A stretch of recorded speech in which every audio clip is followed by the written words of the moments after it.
특히 남부 지역에서는 인종차별이 여전히 구조적으로 남아있었다. 버스 좌석조차도 백인과 흑인이 철저히 분리됐고, 백인이 더 타면 흑인은 이미 앉아있던 자리에서 일어나야 했다. 불합리하지만 원래 그런 것으로 받아들여졌던 시절이었다. 1955년 12월 1일, 일을 마친 로사 파크스는 집으로 향하는 버스를 탔다. 그녀는 유색 인종석 첫 줄에 앉아 있었지만 백인이 더 올라타자 운전사는 그녀에게 자리를 비우라고 강요했다. 대부분의 흑인들은 그저 고개를 숙이고 뒤로 물러났지만 파크스는 더 이상 이 부당한 규칙에 굴복하고 싶지 않았다. 그녀가 했던 일은 아주 단순했다. 일어나지 않겠다. 단 한 문장이었다. 하지만 그 말은 오랜 차별에 틀어막혀 있던 사람들의 마음을 흔드는 거대한 울림을 만들어냈다. 그날 그녀는 체포되었고, 이 체포 사건은 흑인 사회 전체에 불길처럼 번졌다. 몽고메리 흑인들은 버스 이용을 전면 중단하고 1년 넘게 걸어서 출근하고 걸어서 귀가했다. 새벽 어둠 속에서 비가 오고 바람이 몰아쳐도 흑인 시민들은 어떤 상황에서도 버스를 타지 않았다. 그들은 매일 수십 킬로미터를 걸어야 했지만 존엄성은 돈으로 살 수 없다고 말하듯 묵묵히 발걸음을 내디뎠다. 이 381일의 버스 보이콧은 결국 미국 대법원을 움직였고, 버스에서의 인종 분리는 위헌으로 판결되었다. 로사 파크스의 위대함은 그녀가 특별한 능력이 있어서가 아니었다. 평범한 한 시민이 부당함 앞에서 용기 있는 선택을 했다는 사실이 중요했다.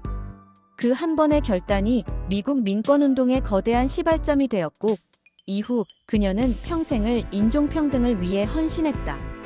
파크스는 어쩔 수 없다는 말이 얼마나 많은 불의를 정당화하는지 알고 있었고, 침묵을 멈추는 것이 어떤 변화를 일으키는지 몸소 보여주었다. 이제 시선을 셀마로 옮겨보자. 흑인들이 법적으로 투표권을 갖게 된 시기는 1870년이지만 실제로 투표권을 행사할 수 있게 된 시기는 훨씬 뒤였다. 남부각주는 흑인의 정치 참여를 막기 위해 온갖 장벽을 세웠다. 투표를 하려면 12달러의 인두세를 내야 했고, 당시 흑인 노동자들에게는 몇 달치 임금을 내야 하는 수준이었다. 또 문맹시험이라며 선거와 무관한 황당한 질문을 던져 답을 못하면 등록 자체를 거부했다. 셀마에서는 판사가 몇 명이냐고 물은 뒤 정확히 답해도 그 판사들의 이름을 모두 말해보라고 요구하며 투표를 막았다. 이런 억압 속에서 셀마 주민들은 더는 침묵할 수 없었다. 그들은 엘라베마 주도인 몽고메리까지 87km를 직접 걸어가는 행진을 결정했다.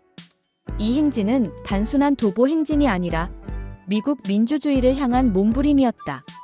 셀마와 몽고메리를 이어주는 에드먼드 패터스 다리를 건너는 순간 그들은 주 경찰과 백인 우월주의자들의 잔혹한 폭력에 직면해야 했다. 최루가스가 뿌려지고 곤봉이 휘둘러졌으며 비무장한 시민들은 피투성이가 된 채 쓰러졌다. 이 장면은 TV를 통해 전국으로 생중계되면서 미국 사회를 충격에 빠뜨렸다.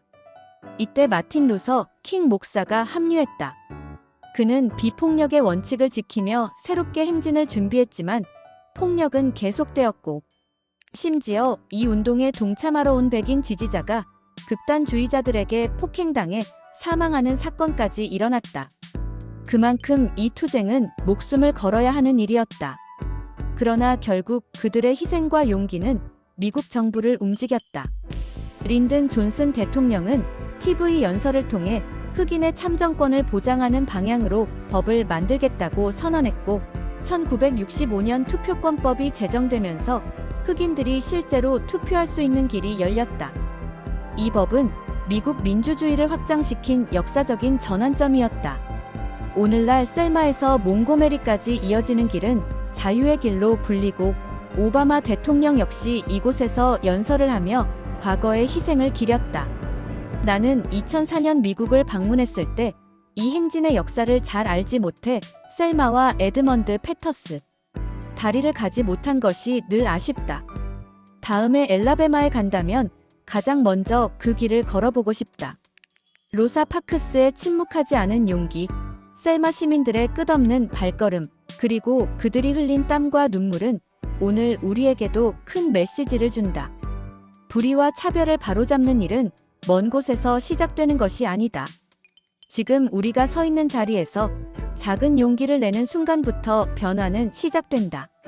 학생들이 서로를 비방하지 않는 문화, 학교 폭력을 막는 노력도 바로 그런 작은 발걸음의 연장선에 있다. 5분 동안 함께한 이 엘라베마 이야기, 여러분에게도 생각할 거리를 남기길 바란다.